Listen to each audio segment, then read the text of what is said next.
All right, so now that we've seen the awesomeness of dark mode as well as vector image assets, it's time to move on to the next thing, which is learning how to use the UI text field.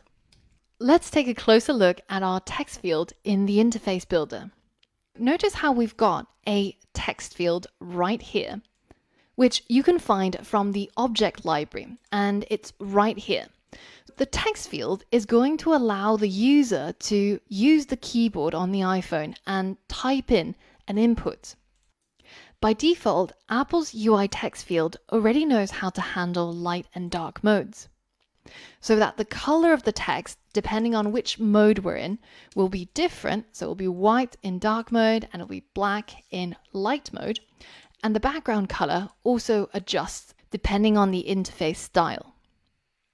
Now we can also set the type of keyboard that we want by changing these text input traits. So for example, we could say that the capitalization for our inputs should be for each word, because our users are going to be typing in the names of cities. So for example, this means that if they start typing the word London, then it will automatically capitalize the L here. And we've also got other things such as the type of keyboard. So you can change the keyboard that pops up to a number pad or one that is for email addresses or Twitter. And we can also change what's in the return key. So the default just says return, and you should be familiar with that if you use the iPhone keyboard often. But I'm going to change it to go because it seems to make more sense when we are searching for the weather in a city. And finally, I want to show you that you can also change the text to be secure text entry. So what this means is that when you have some text that is for a password field, you don't actually see the actual text, so that somebody who's looking over your user's shoulders won't be able to know what their password is. All right, so now that we've seen this text field, let's go ahead and set it up. So I've left all of this for you to do so you can see how to set up a UI text field from scratch. Now let's go ahead and control click to create a new IB outlet, which I'm going to call the search text field. And then I'm going to add a IB action from this search button to say search pressed, and then change the data type to a UI button. And now I can tap into this IB action and see what the user has typed in the search field. So the idea is that the user would tap on this field, type in the name of a city, and then press the search button, at which point we'll be able to see what they typed. So as you might guess, the text field has some pretty common properties, like the one that we saw earlier when we were setting it in the main.storyboard. So if you select the text field, you can see it's got a text property, like a label, but this corresponds to the text that the user has typed inside here. So we can get hold of it by tapping into the search text field .text property, which again corresponds to the text displayed by the text field. Now that's different from the text that you see here in sort of a light color. That is the placeholder text. And this is kind of meant to be like the reminder for the user. This is what you should type into this text field. Like it might say password if it was in the password field, or it might say enter a city name if it's in this particular field. But it's kind of up to you. But I think search seems to make sense for me. This is where you're going to search for a city name. And now we can go ahead and try to print what's inside our search field .text. So because the text property is a optional string, because it doesn't have to be set, it could also just be an empty string. And in fact, it tells you that this string is empty by default. So we can go ahead and unwrap that if we want to print it without that little yellow warning, because we know that it's an optional and we know that we're going to type something into it when we print it to see its value. So let's go ahead and run the app and see what we get.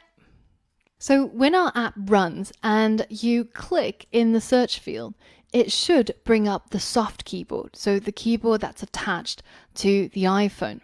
If it doesn't bring it up, then you can go into the hardware menu for the simulator and go to keyboard and toggle software keyboard, or just use the shortcut of Command K, and that should hide or bring back the soft keyboard. Now, when I start typing in here, you'll notice that we've currently got our secure text entry selected, and we've also managed to change the return key from the default, which says return, to go. So I'm going to go ahead and uncheck that secure text entry so I can see my words being capitalized even without me hitting shift.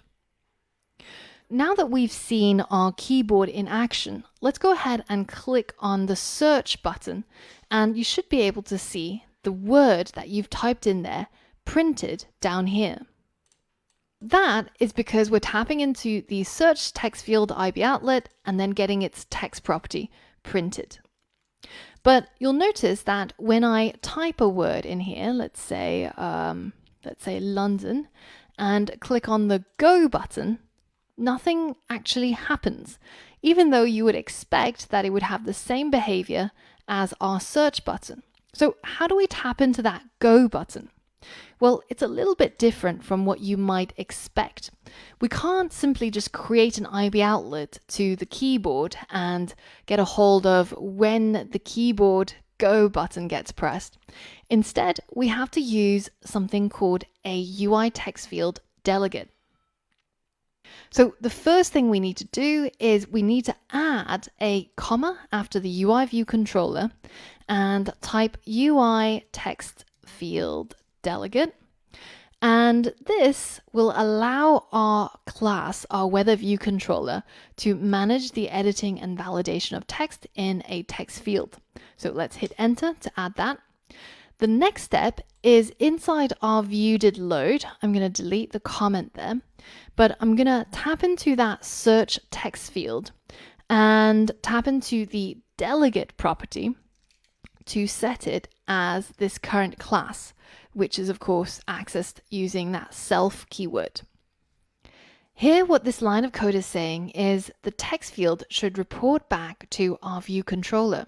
For example, our text field will handle the task of our user entering text.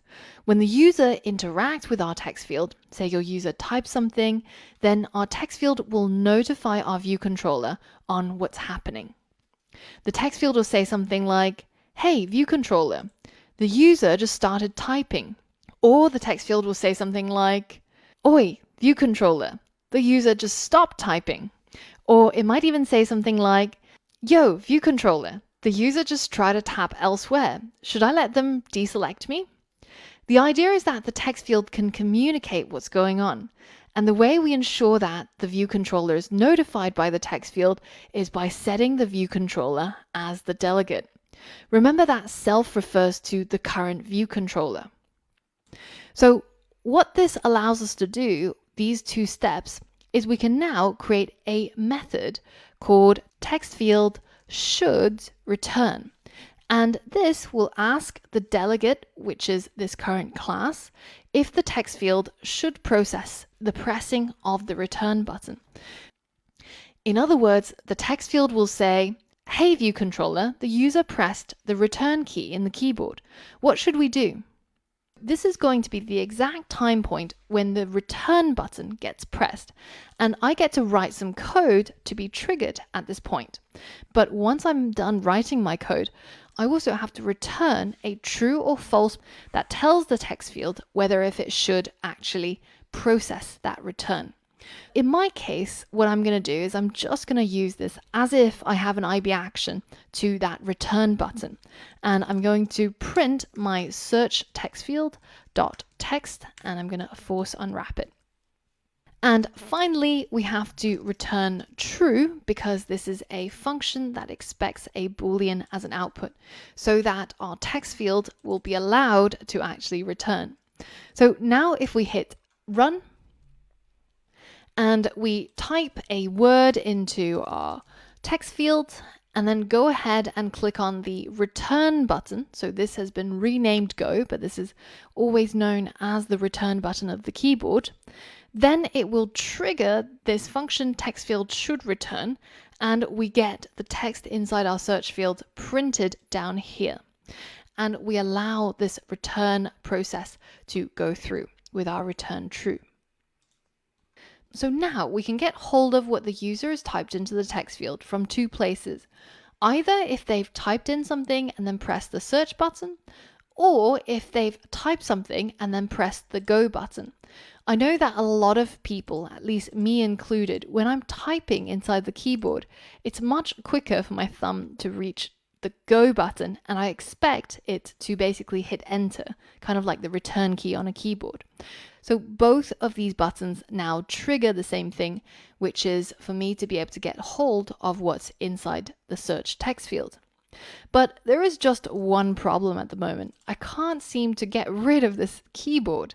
No matter where I click, or if I click on the search or the go, it doesn't dismiss itself like it should do. It should kind of disappear because I'm saying I'm done with it now.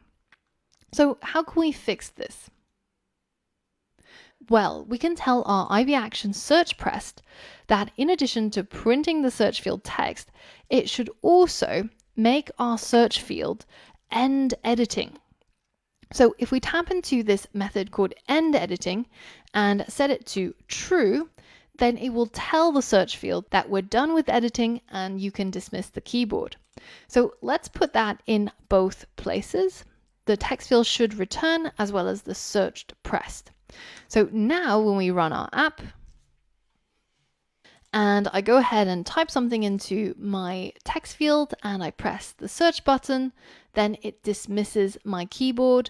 Similarly, if I press the go button, it also dismisses my keyboard. So perfect. Now, what if we wanted to be able to clear what's in the text field to set it back to its original state once we click on the go button or the search button? Because at the moment, it's kind of leaving it in there, even though we said that we're done with editing of the text field and we can dismiss the keyboard. It's kind of weird to leave the text in there. So how can we tap into this moment when the text field has ended editing? Well, there's a delegate method for that. Remember, the delegate is the one who is notified. By being the delegate of the text field, our view controller can be notified when the text field ends editing. Similar to how we got hold of text field should return, we can get hold of a method called text field did end editing. This is the equivalent of our text field saying, hey, view controller, the user stopped editing. And inside this bracket, the code will be triggered as soon as any of the text fields on the screen are done with editing. So inside here, we can set the search text field's text property to equal an empty string. And when we run this code, you can see that as soon as I'm done with my typing and I press go, it clears my text field so that I can type a new search term the next time. And it works both from my search button as well as from my go button. A nice thing about setting the textfield.text property to an empty string using textfield did end editing is that we avoid a bit of repetition. Otherwise, we would have to do this twice. First on line 26 after the search button is pressed, and then again on line 31 after the return key is pressed. Now, there's one final delegate method that's quite useful, and it's called the text field should end editing. So if we type in the text field should end editing, you can see that again, it expects a Boolean as the output. Notice how all the methods that have the word should in the name are asking for permission. This is the text field saying, excuse me, view controller, the user just tapped elsewhere. What should I do, sir? Should I allow them to stop editing? Here our view controller gets to decide what happens when the user tries to deselect the text field. But wait, why might you want to prevent your user to stop editing a text field? Why trap them in editing mode? Well, the text field should end editing method is actually really useful for doing some validation on what the user typed. So for example, we might want to check to see if the text field dot text property is not equal to an empty string, because the user should really type something in there. If we're going to use that text to check for the weather, then we're kind of assuming that they've typed something rather than it being an empty string, right? So in this case, well, then we're going to allow our text field to return. So we're going to say true. It should end editing. But if it's actually equal to an empty string, then we're going to remind or alert the user that they have to write something. And to do that, one of the easiest ways is tapping into the placeholder property. So remember that inside our main.storyboard, we set our placeholder property to say search, which is what shows up in sort of a light gray color. But in this case, we're going to change the placeholder to something to alert them that they should type something here. And then after that, we're going to return false. We're not going to let the text field end editing yet. We're going to keep the keyboard where it is, and we're not going to trigger this method. And you can see that when I click in the text field and I try to click return or click the search button and I haven't typed anything, then it's reminding me to type something in here before it will dismiss the keyboard, end editing, and reset the text field. Now, one thing that I want you to notice here is that notice how in these methods, I've been using that IB outlet we have created, the search text field, which of course is a reference to that text field we have in our screen. But down here in this new method, I've actually just referred to a text field.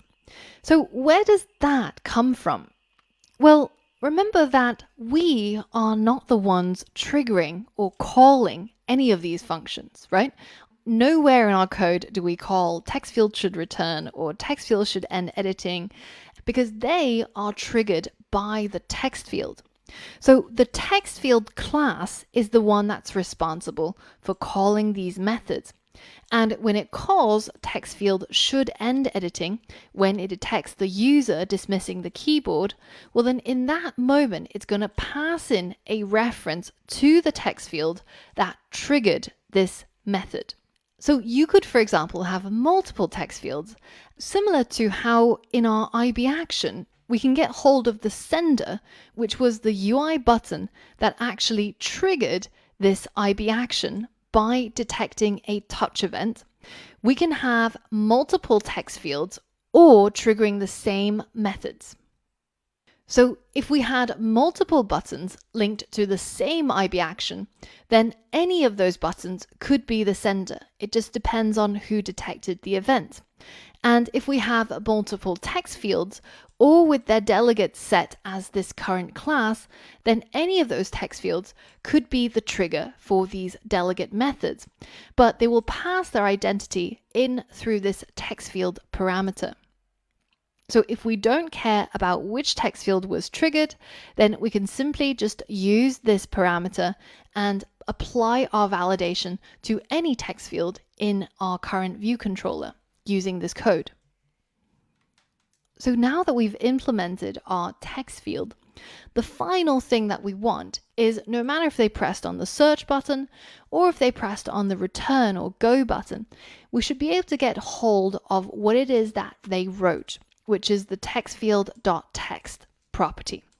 And I want to be able to use that, which hopefully contains the city name, to check for the weather in that city. The perfect place to do that is in our text field did end editing method. And just before I reset my search text field to empty text, I want to be able to go ahead and use the search text field dot text. So whatever the user typed in here to get the weather for that city. And then, and only then, do I reset my search text field.text to an empty string. So that functionality would be the next step of building out our weather app. But let's pause for a moment because we've introduced a pretty big topic in this lesson, and that's this idea of delegates and protocols. So notice how this UITextField delegate is not a class, it's not a struct, but it's something called a protocol. And to understand what protocols are and why they're so useful, head over to the next lesson where we're going to do a Swift deep dive on protocols and extensions. So for all of that and more, I'll see you there.